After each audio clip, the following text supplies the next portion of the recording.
crack of a revolver echoed across the dusty main street of Independence, Missouri.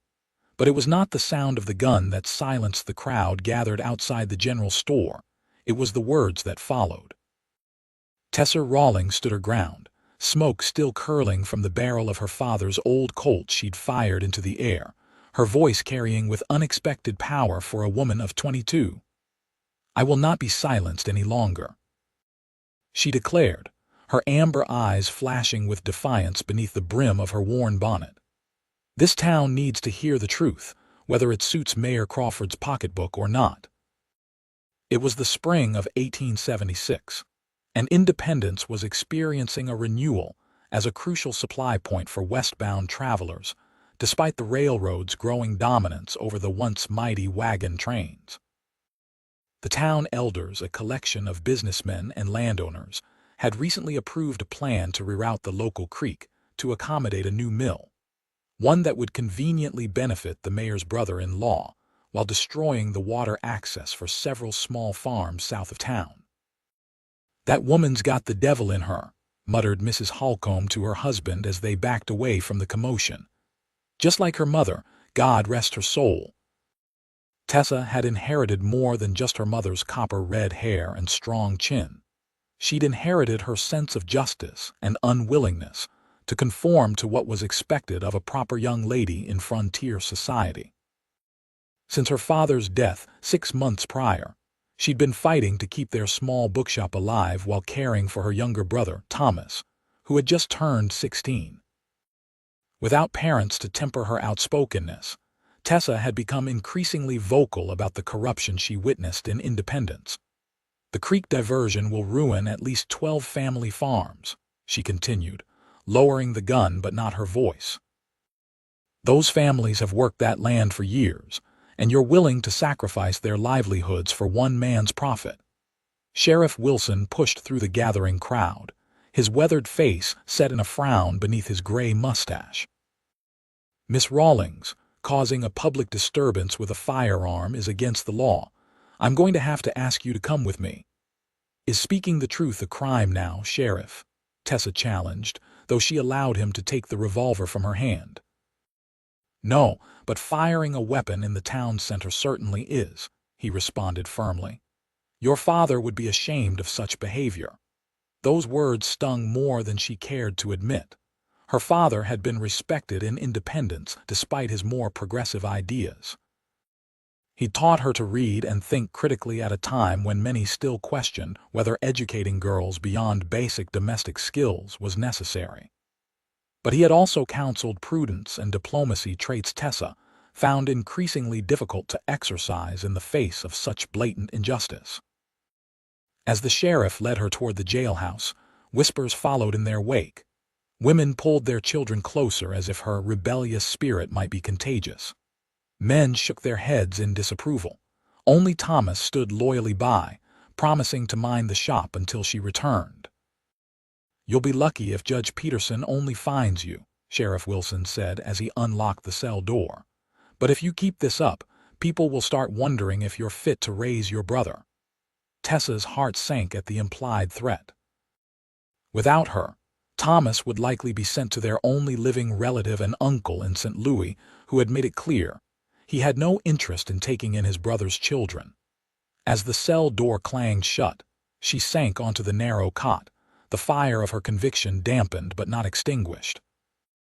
From the small window, she could see the town continuing its business as if nothing had happened. Only one figure remained still, watching the jailhouse with apparent interest, a tall man leaning against a hitching post, his face shadowed by a wide-brimmed hat. Tessa had never seen him before, but something about his steady gaze made her straighten her shoulders. She would not give Independence the satisfaction of seeing her broken. Several hours later, Sheriff Wilson returned with unexpected news. "Your fine's been paid," he announced gruffly.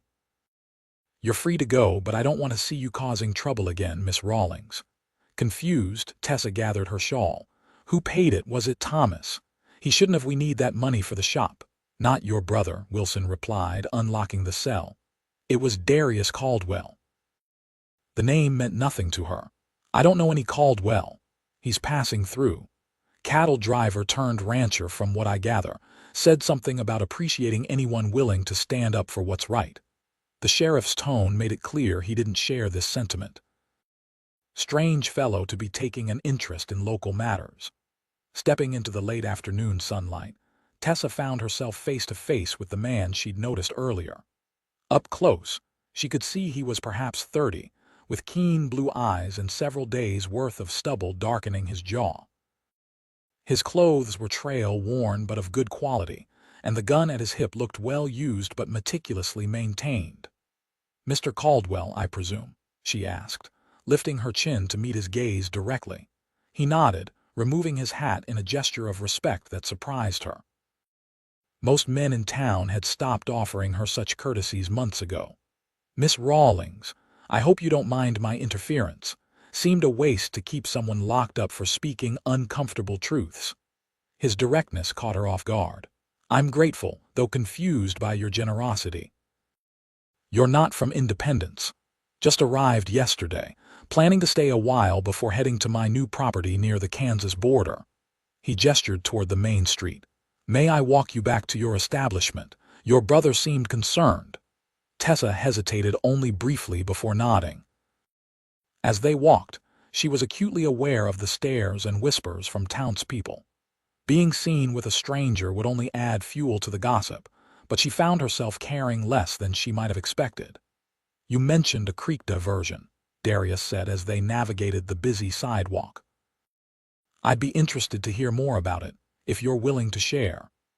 His request, delivered without condescension, was so unexpected that Tessa nearly stopped walking.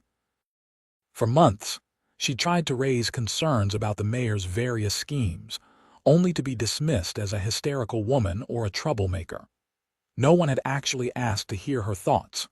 "Why would you care about our local politics?" she questioned, studying him with newfound interest. Darius's expression remained earnest. "Water rights have started more feuds than gold ever did. I've seen what happens when powerful men redirect resources for their own gain. It rarely ends well for the common folk." By the time they reached Rawlings Books and Stationery, Tessa had provided a detailed explanation of the situation with the creek and Mayor Crawford's pattern of self-serving decisions. To her surprise, Darius asked intelligent questions that suggested he understood both the practical implications for farmers and the legal complexities of water rights. Thomas was sweeping the porch when they arrived, his relief at seeing his sister evident in his face, which bore the same coppery freckles as Tessa's, though his hair was a darker auburn. "You didn't need to worry, Thomas," Tessa assured him. "It was just a fine." "Which you couldn't afford," her brother retorted before turning curiously to Darius. "Thank you for helping my sister, sir." Darius extended his hand. "Darius Caldwell, and it was no hardship. Your sister's courage is commendable." Thomas shook the offered hand with a grin. "Most people in town use different words to describe it." "Most people fear those who speak uncomfortable truths," Darius replied. "It makes them confront their own complacency." The bell above the shop door jingled as Mrs. Pemberton, wife of the bank president, exited with her daughter Caroline. Upon seeing Tessa, her expression soured. "I was just explaining to Caroline why we'll be ordering our books from St. Louis from now on," she announced loudly. "I cannot support a business run by someone who shows such disregard for proper behavior. Young ladies should focus on appropriate pursuits, not rabble-rousing." Before Tessa could respond, Darius spoke, his voice pleasant but firm. "I found that reading widely tends to broaden one's perspective on what constitutes appropriate behavior, madam. Perhaps more books rather than fewer would be beneficial." Mrs. Pemberton's mouth dropped open in shock before she gathered her dignity and hurried away, pulling a wide-eyed Caroline along. Thomas failed to suppress a snort of laughter, earning a reproachful look from his sister despite her own urge to smile. "You shouldn't antagonize potential customers on my behalf, Mr. Caldwell," Tessa said, though there was gratitude in her voice. "Our business can't afford to lose more patrons." "Then allow me to become a patron myself," he replied. "I've been too long on the trail without decent reading material, And please, call me Darius." Over the next 2 weeks, Darius became a regular visitor to the bookshop. He purchased several volumes, histories, agricultural texts, and even poetry, and often stayed to discuss them with Tessa when the store wasn't busy, which was increasingly often as more townspeople chose to take their business elsewhere. Tessa learned that Darius had driven cattle up from Texas in his younger days before saving enough to purchase land of his own. He was educated, having attended school in Chicago until his father's death forced him west to make his own way at 18. Now, at 31, he was establishing a ranch that he hoped would eventually supply breeding stock to local farmers. What impressed her most, however, was his willingness to listen. When she explained how the town council had systematically ignored the needs of the poorer sections of independents while catering to business interests, he asked questions rather than dismissing her concerns. When she shared her ideas for how things could be improved, he offered thoughtful feedback instead of condescending explanations of why her feminine thinking was impractical. "You're unlike any woman I've encountered," he told her one quiet afternoon as she shelved new inventory. Most would have yielded to the pressure by now. Tessa paused, a volume of Emerson's essays in her hand. "My father always said that principles aren't principles if you only stand by them when it's convenient. A wise man. He was." She placed the book carefully on the shelf. He also believed that education was the right of everyone, regardless of gender or circumstance. That's why he opened this shop, to bring books to people who might otherwise never encounter them. Darius watched her with undisguised admiration. "And now you're carrying on his legacy, despite the town's disapproval. For all the good it's doing," she sighed, gesturing to the empty shop. "We've lost nearly half our regular customers. If things continue this way, we'll have to close by autumn. What will you do then?" The question had haunted her for weeks. "I'm not sure. Thomas deserves to finish his education, but teaching positions for women who speak their minds too freely are scarce. And writing, you have a gift with words." Tessa smiled wryly. "Female authors still rely on male pseudonyms or remain anonymous. Not exactly a path to financial security." Before Darius could respond, the shop door opened, and Mayor Crawford himself entered, accompanied by Mr. Pemberton from the bank. Neither acknowledged Darius as they approached the counter where Tessa stood. "Miss Rawlings," the mayor began, his tone falsely congenial, "I've come to discuss a matter of some importance to your future." Tessa straightened. "If this concerns the petition against the creek diversion, I stand by every signature I collected." "This isn't about your misguided campaign," Crawford replied dismissively. "It's about the outstanding loan on this building." Cold dread settled in Tessa's stomach. "That loan isn't due for repayment for another year. My father arranged the terms with Mr. Pemberton personally." "And under normal circumstances, those terms would stand," Pemberton interjected smoothly. "However, given the recent instability in your situation, the bank has deemed it prudent to exercise the acceleration clause." "Acceleration clause," she repeated, unfamiliar with the term. "It allows the bank to demand immediate repayment if there's reason to believe the borrower's circumstances have changed significantly enough to put the loan at risk," Darius supplied, stepping forward. "It's rarely invoked except in cases of death or bankruptcy." The mayor looked annoyed at the interruption. "Mr. Caldwell, this is a private business matter. One that seems conveniently timed given Miss Rawlings' opposition to your plans," Darius observed calmly. "The timing is irrelevant," Pemberton insisted. "The fact is, the shop's income has declined dramatically. We have a responsibility to our depositors." "How much is owed?" Darius asked, directing his question to Tessa. She hesitated, embarrassment coloring her cheeks. $320. "You have until the end of the month to repay the full amount," Crawford stated with obvious satisfaction. "Otherwise, the property will be auctioned to cover the debt." After they left, Tessa braced herself against the counter, fighting back tears of frustration. They've been waiting for an opportunity like this. The shop property is valuable, right in the center of town.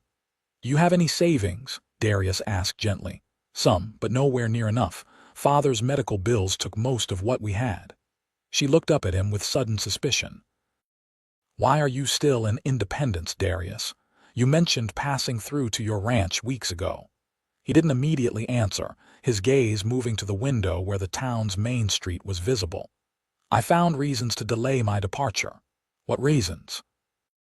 His eyes returned to hers, their blue intensity causing her breath to catch. Perhaps I recognized something rare when I saw a woman brave enough to stand alone against an entire town. The following Sunday, Tessa attended church as always, though she'd come to dread the weekly service. What had once been a source of community now felt like an exercise in endurance as she weathered cold stares and whispered comments. Thomas sat protectively beside her, having refused her suggestion that he distance himself from her growing notoriety. You're my sister, he'd said firmly. We face things together. She was surprised when Darius slipped into the pew beside them just as Reverend Walsh began his sermon. Though impeccably dressed in what was clearly his best suit, Darius still stood out among the merchants and farmers of Independence with his rancher's bearing and sun-weathered complexion. The Reverend's sermon that morning seemed almost deliberately pointed, focusing on the virtues of feminine submission and the dangers of pride. Several times, Tessa felt eyes turning in her direction as particular passages were emphasized. It is not for women to presume authority over men, Reverend Walsh intoned, but to learn in quietness and full submission. Beside her, Darius shifted uncomfortably. When she glanced at him, she found his expression troubled, his jaw tight with what appeared to be controlled anger. He caught her looking and offered a reassuring smile that warmed something inside her chest. After the service, as congregants gathered outside to socialize, several men approached Darius, apparently curious about the stranger who had been spending time with the town's most controversial resident.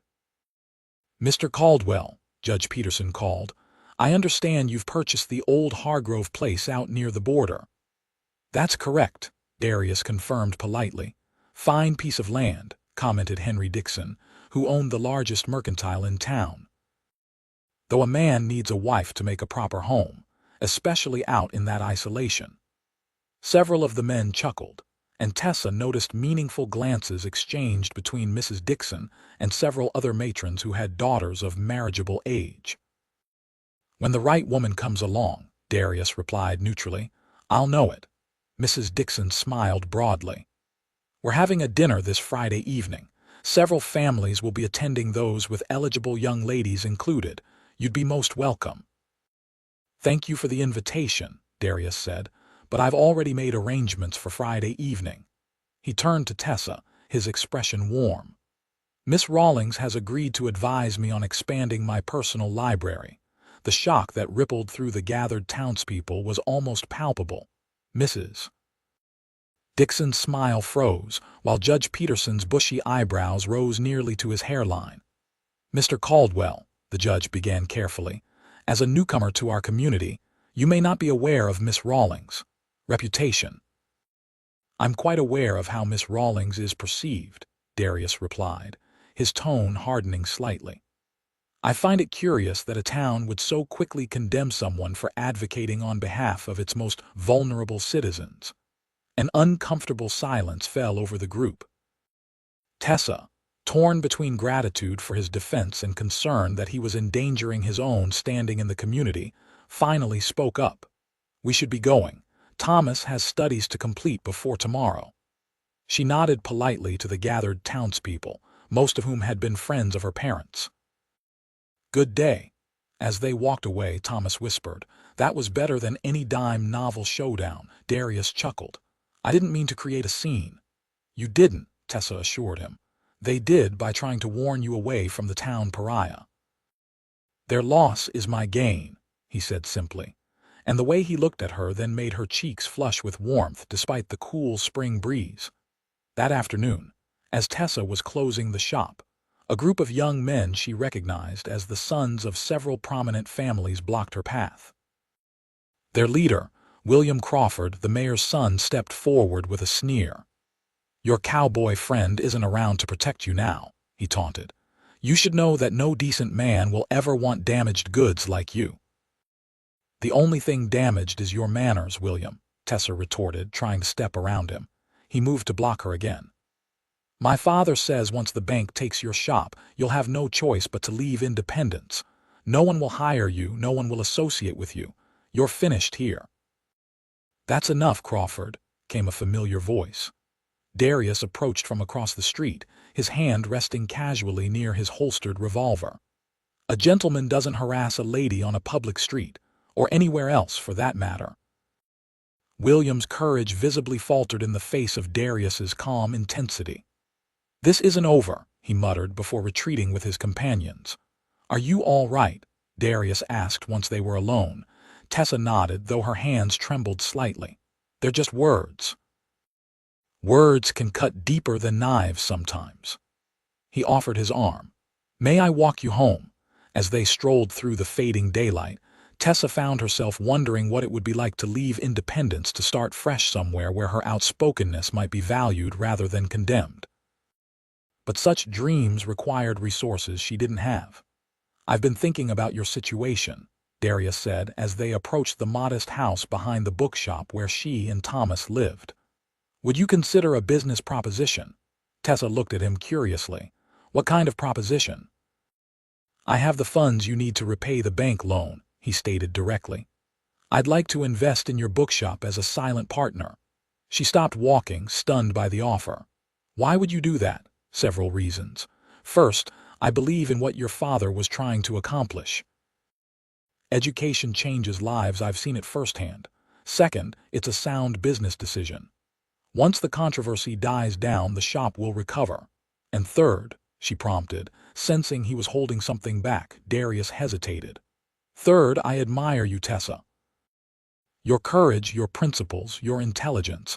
I'd like to help if you'll allow it." The sincerity in his voice was unmistakable, but pride made her hesitate. "I can't accept charity, Darius. It isn't charity. It's an investment with terms we can negotiate fairly." His eyes held hers steadily. "Will you at least consider it?" After a moment she nodded. "I'll consider it, but I need time to think." That night, Tessa barely slept, turning over Darius's offer in her mind. By morning, she had come to a decision. She would accept his help, but only as a proper business arrangement with clear terms and her remaining the majority owner. She would not be beholden to any man, no matter how kind or supportive. When she arrived at the shop to open for the day, however, she found the front window shattered, books strewn across the floor, many with pages torn out or covers ripped off. On the wall behind the counter, someone had painted a crude message: "Leave or worse will come." Sheriff Wilson made a cursory investigation but offered little hope of finding the culprits. "No witnesses," he said with a shrug that suggested he wasn't particularly motivated to look too hard. "Probably just boys getting into mischief."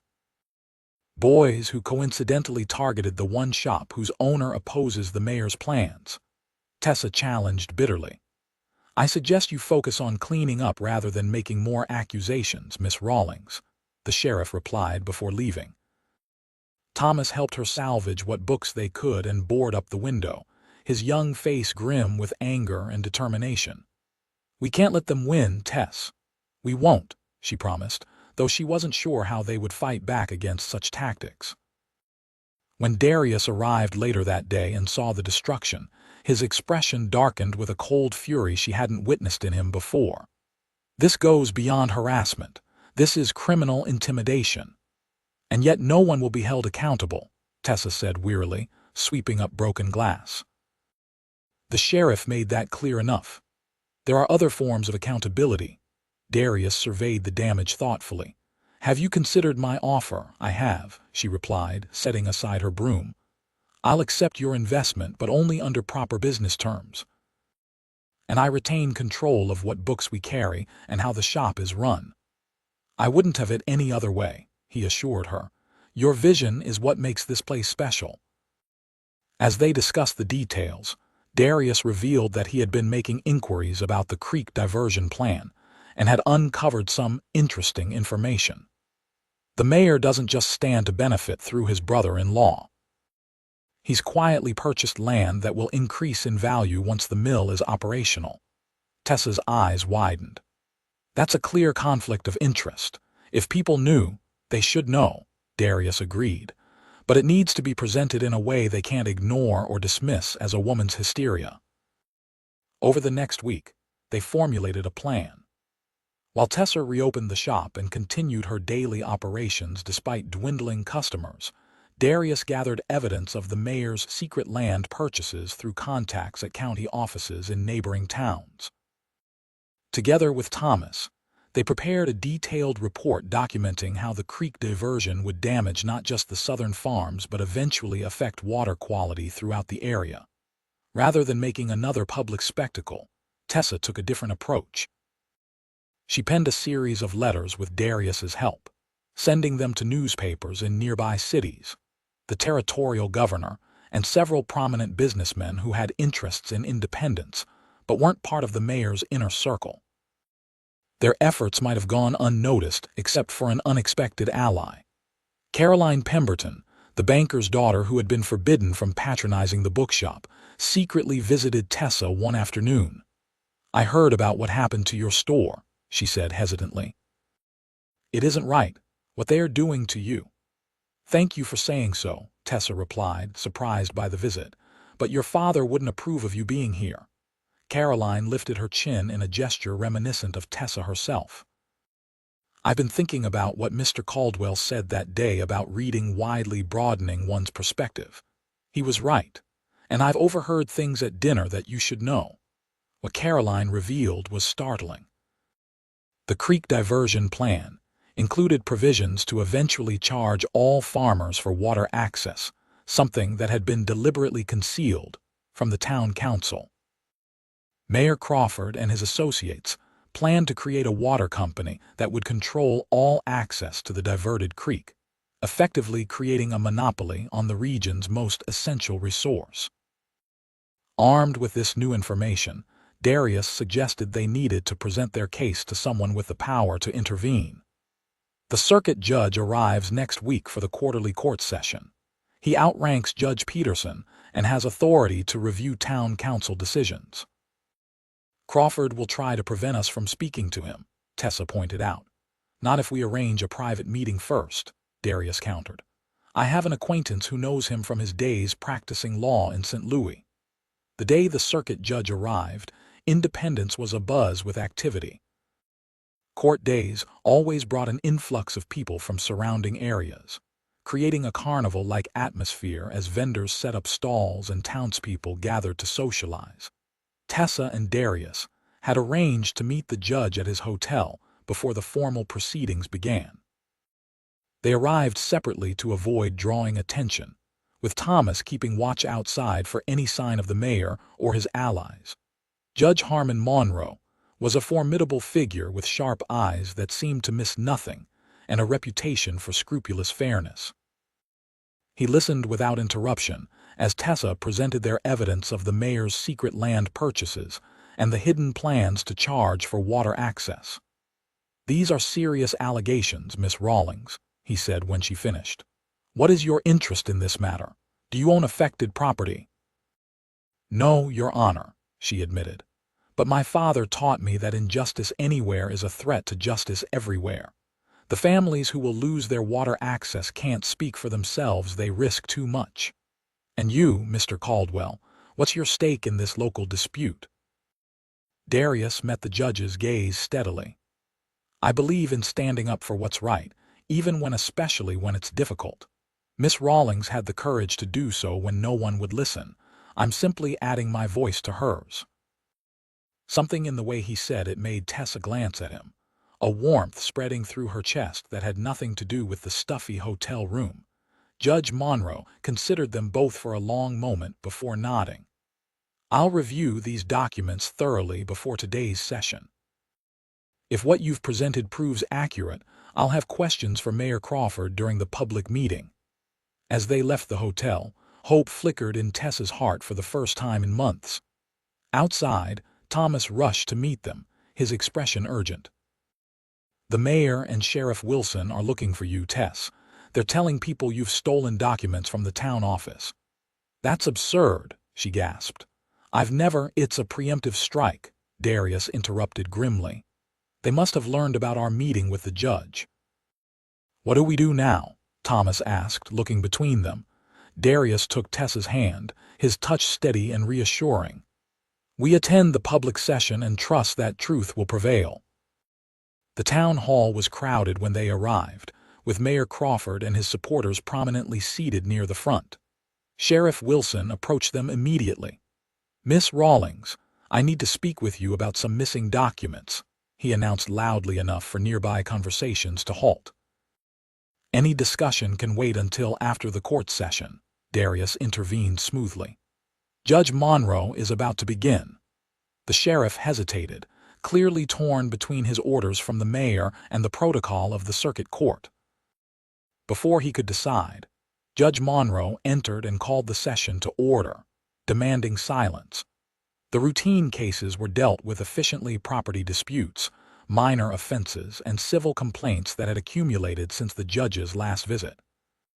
Throughout, Mayor Crawford appeared increasingly anxious, frequently conferring with his allies.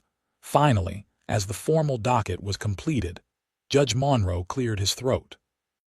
"Before we conclude today's session, I wish to address a matter brought to my attention concerning the proposed creek diversion project." A murmur ran through the crowd as the mayor visibly stiffened. "It appears that certain aspects of this project have not been fully disclosed to the town council or the citizens of Independence," the judge continued. "Specifically, the formation of a private water company that would charge for access to a resource that is currently free to all property owners along the natural watercourse." Mayor Crawford stood abruptly. "Your Honor, with all due respect, town governance is not within the jurisdiction of the circuit court. Corruption and fraud are very much within my jurisdiction, Mayor Crawford," the judge replied sternly. "As is the proper disclosure of financial interests by elected officials when voting on matters that may benefit them personally." For the next hour, Judge Monroe methodically outlined the evidence Tessa and Darius had provided, supplemented by his own review of public records. As the details emerged, the mood in the town hall shifted palpably. Citizens who had been hostile to Tessa began exchanging troubled glances as they realized how they would be affected by the hidden aspects of the plan. "In light of these findings," Judge Monroe concluded, "I am issuing an injunction against the creek diversion project pending a full investigation by the territorial authority. Additionally, I am ordering Mayor Crawford to recuse himself from any further votes on this matter due to undisclosed conflicts of interest." The uproar that followed was deafening. In the midst of the chaos, Darius guided Tessa and Thomas toward the exit, aware that the mayor's humiliation made him more dangerous than ever. "This isn't over," he warned them as they hurried back to the bookshop. "Crawford won't surrender his plans easily." His prediction proved accurate. That evening, a group of men gathered outside the bookshop, their intentions clearly hostile. Leading them was William Crawford, his face flushed with drink and anger. "Come out and face us, Rawlings," he shouted. "You've gone too far this time." Inside, Darius positioned himself at the front window, his revolver visible but not yet drawn. "Stay back," he instructed Tessa and Thomas. "I don't want either of you in the line of fire if this turns ugly." "We can't just hide," Tessa argued. "That's what they expect, for us to cower in fear." Before Darius could respond, the sound of approaching horses drew their attention. Sheriff Wilson arrived with several deputies, positioning themselves between the mob and the shop. "That's enough, William," the sheriff called out. "Go home before you do something that lands you in front of Judge Monroe tomorrow." "Since when do you care about protecting her?" William demanded. "You've been helping my father keep her quiet for months." The sheriff's expression hardened.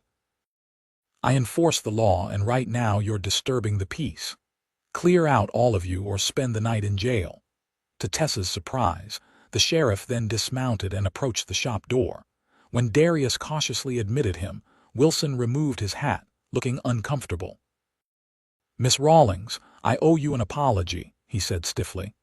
"I've been willfully blind to certain matters because it was easier than confronting them. That ends today." "What changed your mind, Sheriff?" Darius asked skeptically.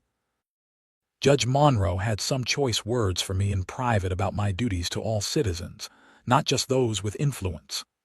Wilson turned back to Tessa. "Your father was a good man who always treated everyone fairly. He'd be proud of what you did today, standing up for those who couldn't stand for themselves."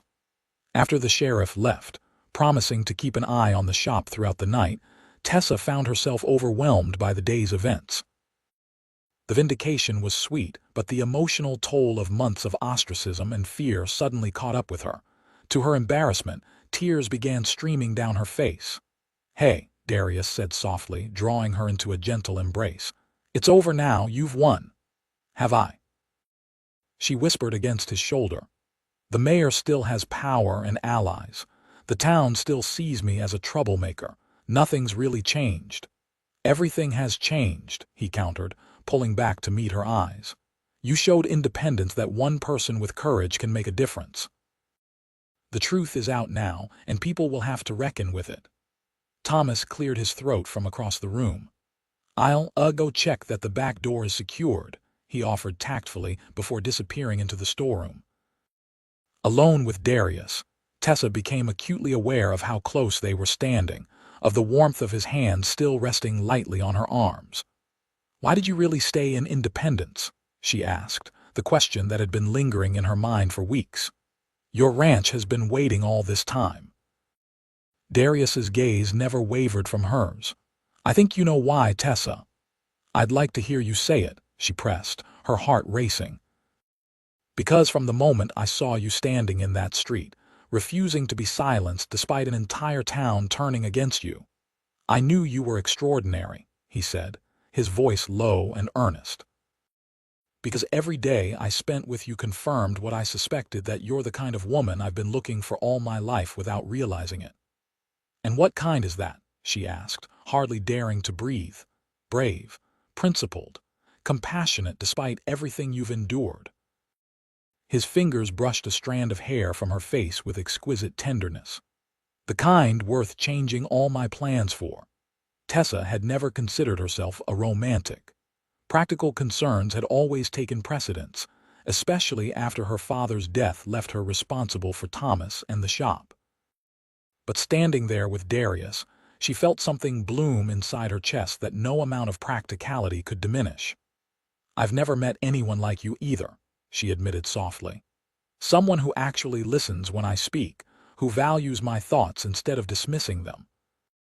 "I'd be a fool not to listen to the smartest person in Independence," he replied with a smile that reached his eyes, crinkling the corners. "Tessa Rawlings, I didn't come to Missouri looking for love, but I found it anyway." When he kissed her, it was gentle yet filled with promise, the promise of a partnership based on mutual respect and admiration. For the first time in months, Tessa felt her burden lighten, shared now with someone strong enough to help carry it without trying to take it from her. The weeks that followed brought significant changes to Independence. Judge Monroe's investigation resulted in Mayor Crawford's censure and the permanent shelving of the Creek Diversion Project.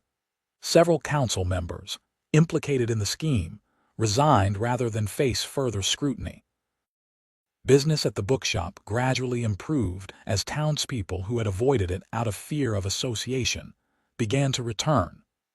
Some even offered awkward apologies for their previous coldness, which Tessa accepted with more grace than they perhaps deserved. Darius divided his time between helping at the shop and establishing his ranch, often bringing Thomas along to teach him about land management and animal husbandry, skills the boy eagerly absorbed. The three of them fell into a comfortable rhythm, sharing meals and conversations that ranged from literature to politics to dreams for the future. By midsummer, their courtship was the talk of Independence, though now with more approval than condemnation.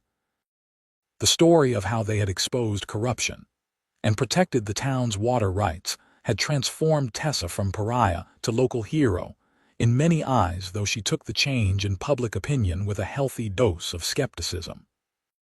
"People have short memories," she remarked to Darius one evening as they sat on the porch of the bookshop after closing. "A year from now, they may well have forgotten who saved their water access." "Does that bother you?" he asked, his arm comfortably around her shoulders. She considered the question seriously. "Not as much as I thought it would. What matters is that we did the right thing, not whether we're celebrated for it." He pressed a kiss to her temple. "That's one of the countless reasons I love you." The words, though often spoken between them now, still sent a thrill through her. "Even though loving me meant delaying your ranch plans for months, the ranch can wait," he said simply. "Some things are more important." As August approached, Darius became unusually secretive, often disappearing for hours without explanation. When Tessa questioned him, he merely smiled and asked for her patience. Finally, on a warm Sunday afternoon, he invited her for a ride to see something special. They traveled several miles outside town to a hill overlooking a vast stretch of prairie. There, to Tessa's astonishment, stood a small cabin with a newly built porch, surrounded by young saplings carefully staked against the prairie winds. "What is this?" she asked, sliding down from her horse. Darius took her hand, leading her toward the cabin. "This is the first building on what will become our ranch if you want it to be." "Our ranch," she repeated, her eyes widening as his meaning became clear. He knelt before her, still holding her hand. "Tessa Rawlings, you've changed my life in ways I never imagined possible. You've shown me what real courage looks like, what it means to stand firm in your convictions even when standing alone. I don't want to spend another day without you by my side." From his pocket, he produced a simple gold ring. "Will you marry me and build a life together, one where both our voices are equally valued?" Tears filled Tessa's eyes, not of sadness or fear, but of overwhelming joy. "Yes," she answered without hesitation. "Yes, I will marry you." As he slipped the ring onto her finger, she added with characteristic directness, "But I'm keeping the bookshop. Independence needs it, especially now." Darius laughed, rising to embrace her. "I wouldn't have it any other way. We'll divide our time between the ranch and town. Thomas can help with both as he decides what path he wants to take." "You've thought of everything," she said, touched by his consideration. "I've had months to plan," he admitted. "Since that first day when you fired a shot into the air and demanded to be heard." They were married in September, with Thomas giving his sister away and Judge Monroe performing the ceremony. The church was filled with townspeople, many of whom had come to respect Tessa's outspokenness now that it had been proven justified. Caroline Pemberton served as bridesmaid, having become a close friend and ally in continuing the fight for greater transparency in town governance. She had inherited her father's head for business, but combined it with a social conscience. He lacked a development that both puzzled and secretly pleased him. After the wedding, Tessa and Darius balanced their time between the growing ranch and the thriving bookshop, which expanded to include a small newspaper that published local news alongside articles addressing social issues normally ignored by larger publications. Thomas, now 18, managed the shop when they were at the ranch, showing a natural aptitude for business that suggested he might one day take over entirely. The following spring, as wildflowers bloomed across the prairie surrounding their ranch home, Tessa shared news that brought tears of joy to Darius's eyes. They were expecting their first child. "A son or daughter to carry on your spirit of speaking truth to power," he said, placing a gentle hand on her still flat stomach. "And your compassion for listening when others only hear what they want to hear," she added, covering his hand with hers. By the time their daughter Elizabeth was born in November of 1877, Independence had undergone its own transformation. The new mayor, a former schoolteacher who had quietly supported Tessa throughout her ordeal, implemented reforms that made town governance more transparent and inclusive. The creek continued to flow along its natural course, sustaining farms that might otherwise have been abandoned. As Elizabeth grew, she was joined by a brother, James, born 2 years later. The children divided their time as their parents did, between the cultural richness of town and the freedom of ranch life. Both learned early the value of speaking their minds and, equally important, the value of truly listening to others. On Elizabeth's 5th birthday, as the family gathered on the porch of their ranch home watching the sun set over land that now supported a thriving herd of cattle, Tessa reflected on how far they had come. "When I think about how close I came to being forced out of independence," she said to Darius as they watched Thomas teaching the children how to whistle through blades of grass, "it seems almost like a different lifetime." "Would you have left?" he asked curiously, "if things had gone differently?" She considered this, leaning against his shoulder. "Eventually, perhaps, but not willingly and not without fighting to the last breath." "That's my Tessa," he chuckled, pressing a kiss to her copper hair, now streaked with the first threads of silver, "never backing down when it matters." "I've learned when to choose my battles, though," she admitted. "Some fights aren't worth the cost, and some people are worth any cost," he replied, his arm tightening around her waist. "I'd face down an entire town for you all over again." "Let's hope you never have to," she said with a smile. "Though I suspect Elizabeth may give independence plenty to talk about once she's older. She's already asking questions the school teacher can't answer." Darius laughed. "Like mother, like daughter.